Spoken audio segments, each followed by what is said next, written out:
down. Aha. Your relationship guru. I'm in a building and the name is Frema Shows, Coco Butter Brownie, the only queen in Ghana.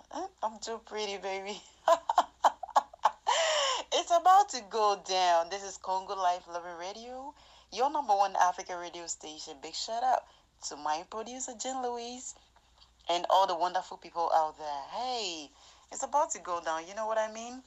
Now, today I'm going to talk about 12 rules to keep your husband. And as I always talk, I slow down, break it down, so that you can follow what I'm trying to say, and you can also learn something from it. Now, viewers, you know I don't tell you what to do. I always tell you what it is, so you can learn something from it. It's about to go down. It's about to go down. The name still remains Frema Shows, and this is Congo Life 11 Radio, your number one Africa radio station. 12 rules to keep your husband. Is your husband missing? You want to keep him. You want to do anything to glue him at home. Then, ladies, you got to do your homework. You have to do your homework. There are certain things that keeps a man away from you at home. So listen to me, and you're going to learn something from it, because I'm also learning as well. Remember, there's no perfection out there. No one is perfect. I'm learning, and so do you. I want you to learn something from it. 12 rules to keep your husband. Number 1, never pretend to be sick for the purpose of denying your husband sex. You must give it to him. Sex is very important to men. Now, please, if you're a married woman out there, this goes to you. Most of what married women, if they don't feel into it, or they don't feel like making love, they tell their husband that I'm not feeling well. And as you know, men, if you tell them that you are not feeling well, what they will do is they just leave you to be. And that is not right. How long will it take? He need a dessert. No matter how, he knows you are sick, or you're not feeling well, or you're not into it. But foreplay, good romance will turn you on. Another day, you two are going to enjoy it. So don't tell your husband that you are not into it or you are sick. That is no, okay? Number 2, never raise your voice for any reason to your husband. It is a sign of disrespect. Please, if you're a married woman out there and you scream at your husband when he's talking, if you yell at him, please, it's not anybody who is taking him away from you. It's you rather driving him out of your house. So never, ever scream at your husband. No matter how he pisses you off, no matter what the case may be, set him down and talk to him. I always say that men are like children. If you scream at them, they're going to do it again. If you set them down and talk to them in a lovely manner, they'll rethink before doing it again. Number 3, don't expose your husband's weakness to your family and friends. It will bounce back to you. A lot of mistakes that married women are making out there, that is killing our husbands, are exposing them to your friends. Never ever expose your husband's weakness to your pastor, to your friends, to your colleagues, or your husband's friends. Now let me take this as example.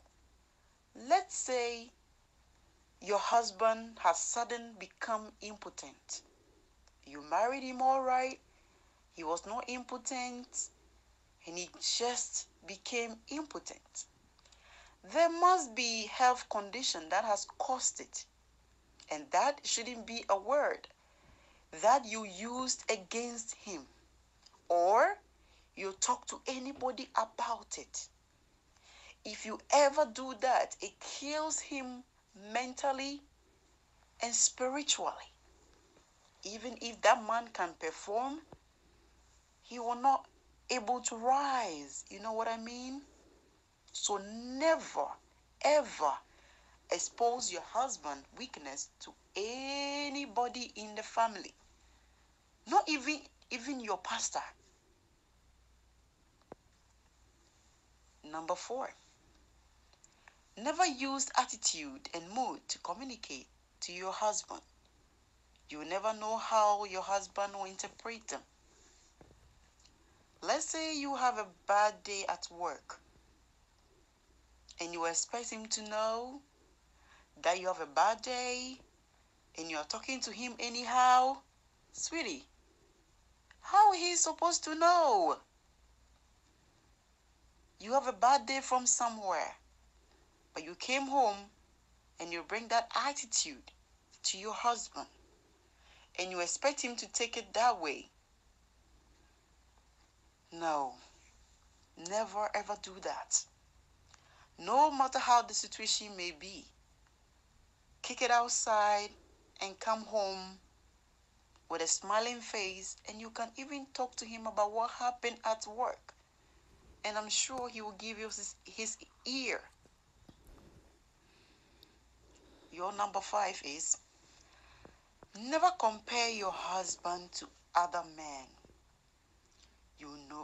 You have no idea what their life is about to, or their life is about. If you attack his ego, his love for you will diminish. So to you women out there who always compare your ex to your husband, sweetie, if your ex was good, why did he leave you, or why did you leave him to marry this man? Or you think you could have married his friend who is maybe more successful than you are, or than your husband is? Then why did you marry him in the first place? Men don't like that. A day you will choose somebody besides him, or you tell him that Frema Shows is better than you. You lost your husband. You lost his ego. And whatever you do or say, he will never trust you again, sweetie. Never ever try that, and never ever do that. Number 6, never forget that your husband married you. Not your maid, not your house help, not your mother, and not your friend. Men don't joke with their stomach. And so, you should never allow your maid to cook for your husband. He married you. Even if you don't know how to cook, I'm sure he knows it before he married you. So, never allow your maid to cook for your husband. You can supervise. Let him know that you are the one who is cooking, but never allow your maid to cook for him. Remember, true food, it get to their head, get to their heart, their heart, then the next thing happen. Number 7, never assign anybody to attend to your husband. No matter how busy you are, have a spare time to serve your husband in a dining table. There is nothing beautiful than a man who walk at home and look at his table, a dining table, and the food is there. Oh my God.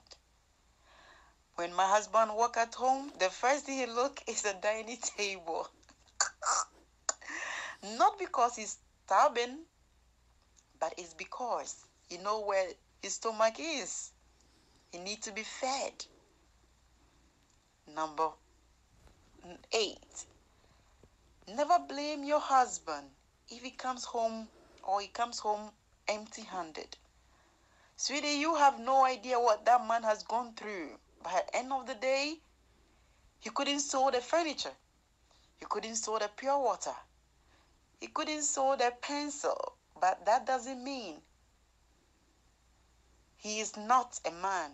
But rather, I want you to encourage him. Okay? Encourage him. Number 9, don't associate with women who has a wrong mentality or wrong attitude about marriage. There are some women who don't believe in marriage. So don't associate yourself with them. If you want your marriage to work, associate yourself with people who believe in it. Number 10, don't be too judgmental to your husband, no matter what. Men don't like nagging wife. Sometimes you have to take things cool. Don't judge him too quick. What you know may be nothing. You may be worrying yourself for nothing. Number 11, never allow your friends to be too close to your husband. The more close they are, the more comfortable they get and easy to sleep with them. To tell you the truth, your best friends will end up sleeping with your husband, but you will be the last person to know, where all your neighbors and everybody knows, and you'll be like, why am I the last person to know this? So don't allow anyone to get close to your husband, especially your close friends. Last but not the least, never challenge your husband in front of your children. Wise women don't do that. They don't challenge them. They go silent and they go mute. They will talk to their husband when everything is cooled down. I'm your relationship guru. My name still remains Frema Shows. #1 guru. I love my job and I love talking on the radio. It's like talking and freeing your mind without any second thought. I do want to say I love you all for listening to me, and my wonderful YouTube fans, I love you all, Facebook and everywhere. Today's topic was 12 rules to keep your husband. I hope you have learned something from it. I slow down talking because I want you to listen and learn something from it. Until we meet next time, I love you all and stay blessed, and it's bye-bye from Frema Shows. One love.